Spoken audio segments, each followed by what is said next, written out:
இதுல மறைவான பெயின் இருக்கு பாருங்க, அவருக்கு தெரியும், அவருக்கு தெரியும்.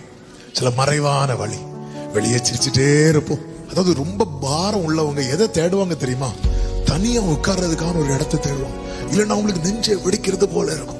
ஆகார் அழுத பிள்ளை பாத்திரக்கூடாதுன்னு தள்ளி போய் உட்கார்ந்து அழுத போது, ஆகாரே சீஷர்கள் நடுவில் இருந்து அழக்கூடாதுன்னு சொல்லிதான் இயேசு உயிரோடு எழுந்தது தெரிஞ்சதுக்கு அப்புறம் கல்லறைக்கு முன்னாடி போய் அழுதா. அவ அங்க போய் அழும்போது இயேசு பின்னாடி நின்று ஸ்திரீயே அப்படிங்கிறார். அவர் கண்ணோக்குறார். நீ படுற கஷ்டம், நீ படுற வேதனை, நீ இருக்கிற குடும்பத்துல நீ படுற நெந்த, உன்னை மட்டும் ஒதுக்கி வைக்கிறது.